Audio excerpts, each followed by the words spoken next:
Boa noite a todos os convidados da Resplandecer em Cristo. Meu nome é Jeremias Rodrigues e eu vou contar um pouco da história que Deus fez na minha vida. Quando eu nasci, em 1991, eu nasci morto, né? E todos ali do hospital querendo ressuscitar minha mãe, que minha mãe também estava entre a vida e a morte. 2 horas depois, o sopro da vida soprou em mim e eu chorei no necrotério. E a enfermeira foi lá, buscou meus familiares, buscou meu pai. E ali eu comecei uma nova vida, né? Dentro de um necrotério. Deus me resgatou do meio dos mortos e me trouxe à vida. E recentemente eu me entreguei a Jesus Cristo como meu único e salvador. E aqui, na Resplandecer em Cristo, essa é a história que Deus escreveu na minha vida. Qual é a sua? Convidados da Resplandecer em Cristo. Meu nome é Kézia e eu vou contar a história que Deus escreveu na minha vida. Então, minha história foi assim. O meu sonho era entrar no grupo de jovens, mas eu era muito nova e não podia entrar. Mas aí eu orei tanto e nem percebi o tempo passar. Aí quando eu fiz 10 anos, eu entrei no grupo de jovens. Aí Deus realizou o meu sonho, que eu até percebi que Ele realizou. E se Deus realizou o meu sonho, Ele pode escrever a sua história e Ele escreveu já a minha. Talvez hoje Ele escreveu a sua. Boa noite, Resplandecer em Cristo. Meu nome é Alisson e hoje eu vou contar o que Deus escreveu na minha vida. Deus ele tem me livrado, me livrou até hoje, né? Já aconteceu principalmente no final de ano.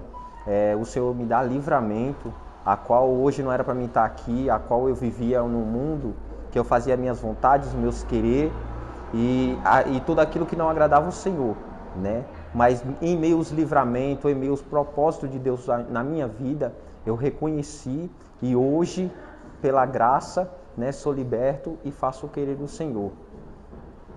Essa é a história que Deus escreveu na minha vida. E qual é a sua? Boa noite, Resplandecer em Cristo, irmãs e irmãos, convidados e convidadas. Meu nome é Ana. Eu estou aqui para falar um pouquinho da minha história, do que Deus fez na minha história, Deus escreveu a minha história e continua escrevendo. Eu poderia falar muitas coisas hoje, mas eu quero lembrar de um fato mais emocionante da minha vida, que foi, eu não poderia gerar, pela medicina eu não poderia gerar. Eu era estéril, mas hoje eu sou aquela que é mãe de filhos. E o Senhor me concebeu a bênção de gerar a Maria Clara, e ela é o meu Samuel, assim como Samuel foi para Ana, a Maria é o Samuel para mim, é a minha promessa.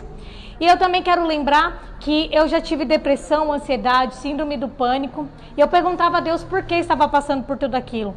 Ele disse que eu seria motivo para os desacreditados. E hoje eu estou aqui dizendo que o Senhor, Ele continua escrevendo a minha história. E hoje eu quero perguntar para você, e o que Ele vai escrever na sua? Boa noite, convidados da Resplandecer em Cristo. Meu nome é Davi e hoje eu vou contar o dia em que Deus começou a escrever minha história. Começou em 2019, quando eu quase morri caindo de um prédio, do 2º andar. E desde então, quando eu estava na cama de hospital, passei por várias cirurgias. Meu cérebro expandiu, fiquei com traumatismo craniano. E quando a medicina falou que não tinha jeito, Deus estendeu sua mão sobre mim. Naquele mesmo dia eu poderia ter perdido a memória, mas isso não aconteceu, porque Deus me deu mais uma chance de vida e Ele sempre, quando dá mais uma chance, faz tudo perfeito. E hoje eu dou graças a Deus de glorificar o nome dEle. E desde então, eu não perdi minha confiança nem minha fé, porque o que mais importa para mim é a fé que eu tenho no Senhor. E hoje eu tenho orgulho de falar, de pregar por aí o que Deus faz na vida das pessoas que creem nele. E hoje, essa foi a história que Deus escreveu na minha vida. Qual é a sua?